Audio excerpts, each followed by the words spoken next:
Bon samedi les pirates, bon samedi les pirates. La traversée du désert, la tempête du désert, on en a parlé hier dans le live et c'était génial comme d'habitude. On va continuer à en parler parce que c'est quelque chose qui vous préoccupe, hein, cette traversée du désert. Et on va s'apercevoir que la traversée du désert est souvent liée à de mauvaises habitudes. Ah, bah oui, bah oui, bah oui. Si on a des mauvaises habitudes, on va rester dans le désert, et si on a des bonnes habitudes, on va pouvoir en sortir, mais ça ne veut pas dire que les mauvaises habitudes sont signes d'une mauvaise santé mentale. Le tout d'en sortir. Votre conjoint va rester longtemps en crise parce qu'il va prendre des mauvaises habitudes. Au début, il va croire que ça vient de vous, donc il ne va pas vouloir changer ses habitudes. Ensuite, ça va être pansement, ensuite, ça va être le boulot, etc. Et puis ensuite, les enfants, ensuite, il va s'apercevoir que finalement, ça vient de lui ou ça vient d'elle. Et puis les connexions neuronales se sont refaites entre le striatum et le préfrontal. Là, on sort de la crise, tout le monde est sorti de sa crise existentielle depuis la nuit des temps et tout le monde est sorti de lune de miel, notamment avec pansement. Mais si on a des mauvaises habitudes, ça dure plus longtemps. Donc, contrairement à une idée préconçue, les mauvaises habitudes, les conduites addictives, hein, comme vouloir contrôler son conjoint, ne sont pas forcément symptômes de maladie, mais plutôt de maladresse. Donc les bébés pirates adoptent des mauvaises habitudes pour tenter d'apaiser leur souffrance et de retrouver un état de bien-être. Donc si je contrôle mon conjoint, je pense que je vais être mieux. Ben, évidemment, ça va être l'inverse. Si je crois que je fais un silence radio, je vais penser que je vais être mieux. Et pendant le silence radio, ça va être un enfer. Non seulement mon conjoint va se séparer de plus en plus de moi en disant ben, mon conjoint ne me répond plus à mes messages, etc. Donc c'est mort, donc je me rapproche de pansement. Donc il va souffrir et se rapprocher de pansement pour diminuer sa souffrance. Et vous serez vraiment en difficulté, vous serez mal, vous tenterez de regarder les réseaux sociaux, etc. Ce qui vous fera encore plus de mal, les réseaux sociaux de votre conjoint, etc. Donc finalement, au début, comme votre conjoint veut être moins en souffrance et donc veut se séparer de vous parce qu'il pense que ça vient de vous, vous voulez diminuer votre souffrance et vous faites des erreurs, des interdits comme on dit. Et finalement, ces interdits vont créer des dépendances et des habitudes si vous n'aviez pas eu la chance de devenir un pirate, de faire des formations et de profiter de la grinta des autres pirates. Donc finalement, quand on sort de la phase 2 du couple, la phase de sécurisation, la phase de distanciation, eh bien, on est peu équilibré sur le plan émotionnel et sur le plan spirituel. On a pensé beaucoup au matériel, à élever ses enfants, à construire sa maison, à avoir un beau métier, mais on n'a pas assez passer de temps à maîtriser son cerveau, à maîtriser ses émotions, à maîtriser ses préoccupations. Et tout ça fait que finalement, on va prendre des mauvaises habitudes. Vous allez ruminer, vous allez être sujet aux pensées négatives, mais alors ça c'est normal, hein, on a tous des pensées négatives, mais vous n'avez pas eu la chance d'apprendre comment on se sépare de ces pensées négatives, comment on les contrôle, comment on se détend, comment on profite de cette détente et comment on se repose après la détente. Tout ça sont des étapes dont je reviendrai dans une formation prochaine, et c'est pour ça que vos conjoints finissent épuisés parce qu'ils ne connaissent pas ces étapes-là. Donc finalement, considérez les mauvaises habitudes que vous avez prises, les addictions, les troubles, comme des habitudes liées à la pensée. C'est à la fois juste, mais c'est à la fois encourageant. C'est-à-dire que finalement, votre souffrance et la difficulté avec votre conjoint, vous en êtes en partie responsable. En tout cas, vous êtes 100% responsable de vos pensées, de l'utilisation de votre cerveau. Donc si vous ne savez pas ruminer, vous avez une formation qui s'appelle Stop à la rumination. Je vous rappelle qu'en descriptif de cette vidéo, vous avez le catalogue des 110 formations.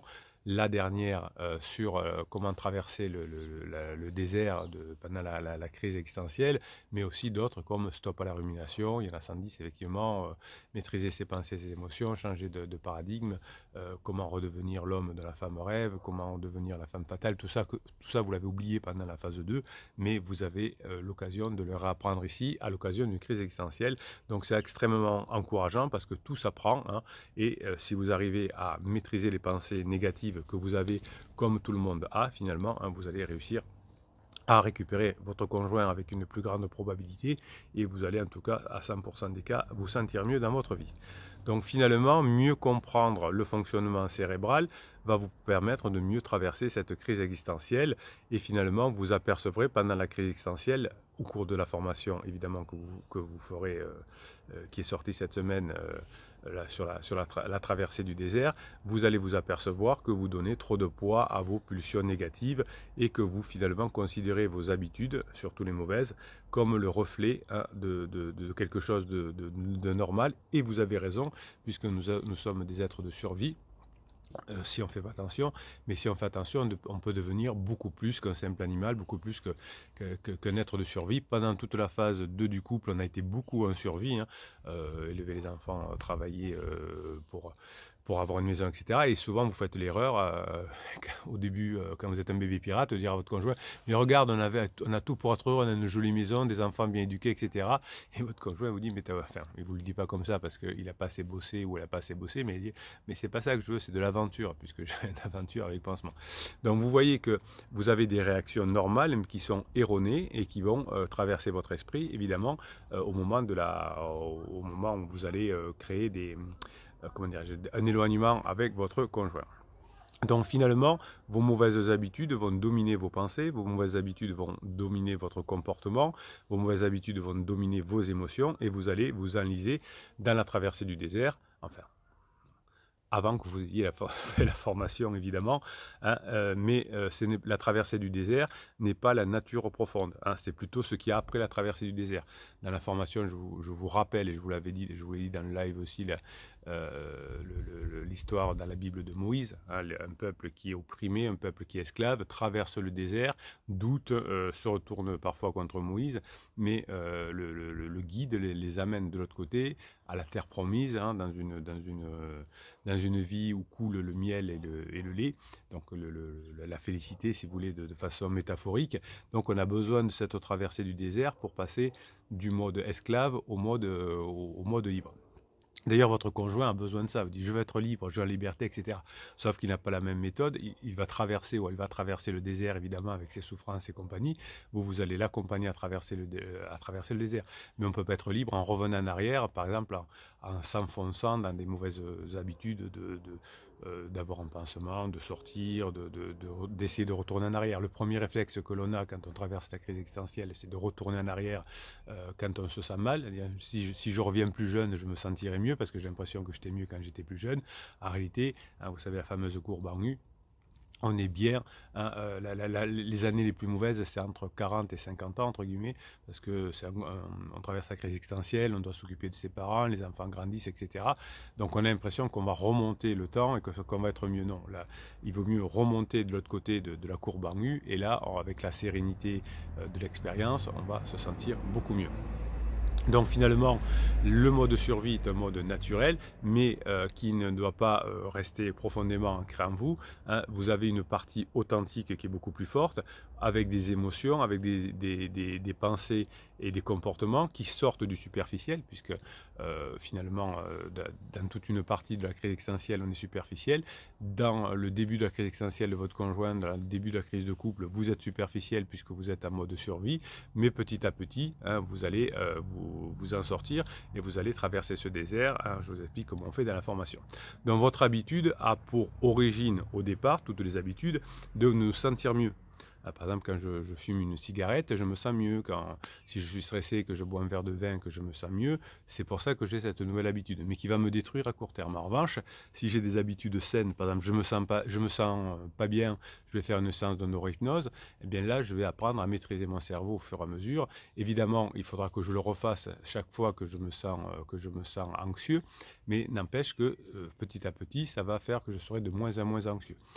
En revanche, si j'ai des addictions de type cigarette, drogue ou autre, ça me fait du bien immédiatement, évidemment, mais ensuite ça me fait exploser avec les effets rebonds, etc. Et on a beaucoup de mal à se débarrasser. On n'a jamais vu quelqu'un qui voulait se débarrasser, qui avait du mal à se débarrasser de la méditation, de l'auto-hypnose ou des formations. Personne ne veut se débarrasser du fait d'apprendre, mais tout le monde veut se débarrasser beaucoup de personnes veulent se débarrasser de la drogue, de l'alcool, de la cigarette, etc. Donc ça, mettez-vous ça bien dans la tête, hein, c'est intéressant de dire, tiens, qu'est-ce qu'une personne qui fait quelque chose déjà ne veut pas se débarrasser. Bien évidemment, le sport, la méditation, les échanges, l'apprentissage, tout ça, on ne veut jamais s'en débarrasser. Mais en revanche, le fait de tromper son conjoint, le fait de se sentir mal, le fait de mentir, tout ça, on a envie de s'en débarrasser parce que ça ne nous fait pas du bien. Et votre conjoint a envie de se débarrasser de sa crise existentielle. Et au départ, comme vous êtes associé à son mal-être, on veut aussi se débarrasser de vous. Le but, c'est d'accepter de vous dissocier du mal-être de votre conjoint pour que cette habitude de vouloir se séparer de vous qui, semble-t-il, ferait souffrir votre conjoint, n'ait plus de raison d'être. Et on voit les pirates qui récupèrent leurs conjoints, il y en a des dizaines toutes les semaines, sont des personnes qui ont réussi à se dissocier de la souffrance du conjoint et de s'associer au bien-être du conjoint, au fait qu'on passe des bons moments ensemble. Donc finalement, lorsque vous allez constater que vos habitudes ne sont que des actions éphémères et qu'elles ne font pas partie de votre personnalité et qu'elles vous ont entraîné dans la traversée du désert, eh bien la traversée du désert va finalement vous permettre d'apprendre à sortir de vos pulsions négatives, une pulsion négative étant une mauvaise réponse à quelque chose, à une tentative d'amélioration. Donc tout comportement nocif vont vous entraîner dans une traversée du désert. La traversée du désert va vous permettre d'être mieux après, mais si vous faites les bonnes habitudes, la traversée du désert sera beaucoup plus rapide. Quand je fais un coaching avec des personnes en crise existentielle, je leur apprends effectivement à passer ces étapes-là rapidement pour moins souffrir, moins faire souffrir la famille, etc. Donc les pensées fugaces qui nous entraînent dans la traversée du désert vont faire que prendre conscience du caractère temporel de la pensée va affaiblir cette envie de céder à une mauvaise habitude. Donc si vous êtes rentré dans une mauvaise habitude, dans la traversée du désert, le fait de prendre conscience qu'on a cette mauvaise pensée, de prendre conscience qu'on peut se détendre, prendre conscience qu'on peut profiter de cette détente, de prendre conscience que l'on peut se reposer après cette détente, puisqu'on ne peut pas se reposer par tension, tout ça va nous permettre de sortir plus rapidement de la traversée du désert. Je vous en reparlerai encore, je vous en reparlerai demain, soyons fous. En attendant, on va quand même se régaler de lire quelques commentaires pour savoir où on en est au niveau des pirates. On va aller aujourd'hui dans les commentaires YouTube. Alors, Nathalie, avec un Y. Capitaine, vous pourriez nous parler de votre propre crise existentielle si ce n'est pas trop intrusif, bien entendu. Bruno, il vous l'a raconté plusieurs fois, le capitaine, notamment dans les lives. Donc vous le retrouverez, je l'ai raconté plusieurs fois. C'est pas parce qu'on est, on est le capitaine qu'on ne traverse pas de crise existentielle. La différence, c'est que moi, je savais que je traversais une crise existentielle puisque c'est mon métier, mais ça n'empêche que j'ai traversé quand même. Et je raconte dans les lives qu'un jour, je disais à mon associé qui me disait « c'est bizarre en ce moment », je disais « oh, mais je suis en crise existentielle, j'en ai encore pour 18 mois ». Donc ça l'avait choqué, je l'avais expliqué après. C'est un associé dans mon cabinet de formation. Voilà, je savais que je la traversais, ça m'a évité de faire du mal aux autres, mais je l'ai traversé quand même. C'est comme un kiné qui se fait une entorse à la cheville, et c'est pas parce qu'il est kiné qu'il ne se fait pas une entorse à la cheville. Alors elle passera peut-être plus rapidement parce qu'il s'arrêtera tout de suite, il mettra de la glace ou il fera ce qu'il faut, il se fera immédiatement des ultrasons ou je ne sais quoi, mais ça n'empêche pas parce qu'on est kiné de ne pas traverser sa crise, mais de ne pas avoir une entorse. Donc tout le monde traverse des crises existentielles, le capitaine, il en est sorti comme tout le monde, le capitaine a eu une lune de miel comme tout le monde, il en est sorti. On est tous des êtres normaux, entre guillemets. 80% du temps, on fonctionne de la même façon et 20% du temps, on a des petits changements, mais c'est rien. Crossfinger le kiff, bonjour à tous les pirates et au capitaine, passez la meilleure journée possible. Objectif, ce soir en allant me coucher, repenser à cette journée en ayant eu le sourire, il est bien Crossfinger. Vu le programme, ça devrait le faire. Je ne sais pas combien de temps ma femme voudra passer de temps avec moi, mais ce n'est pas ce qui conditionnera ma journée. Vous voyez que là, il y a un lâcher-prise aussi. Vous voyez, je vous expliquais, je vais vous faire une formation là-dessus sur le fait qu'au début, on est anxieux, ensuite on lâche prise. Ensuite, on profite des moments et ensuite, on peut se reposer et repartir. Et bien là, on voit que Crossfinger, le kiff, il est sorti de son anxiété, il a lâché prise, il profite des bons moments et ensuite, il peut se reposer pour la prochaine étape d'anxiété. Donc, tous les mécanismes fonctionnent de la même façon. Je vous laisse découvrir la formation sur la tempête du désert, dans la traversée de la tempête, de la traversée du désert et de la tempête si vous voulez. Passez le samedi que vous méritez. On se retrouve dès demain, mais aujourd'hui on se retrouve sur Telegram aussi. Le matin, je donne un audio de Grinta. Je vous mets des shorts, des reels sur Telegram aussi, mais aussi sur TikTok, mais aussi sur sur Instagram. Hein, voilà, faut que tout le monde puisse profiter de cette grinta. Je réponds à vos questions de YouTube aussi et de Facebook sur Telegram. Sur Facebook, vous avez un groupe où vous vous régalez de vous encourager, de vous mettre la patate et bien sûr, la plupart des pirates, vous discutez ensemble sous les commentaires YouTube. Hein, c'est là, c'est le framework où tout se passe. Passez la journée que vous méritez. Bon samedi les pirates.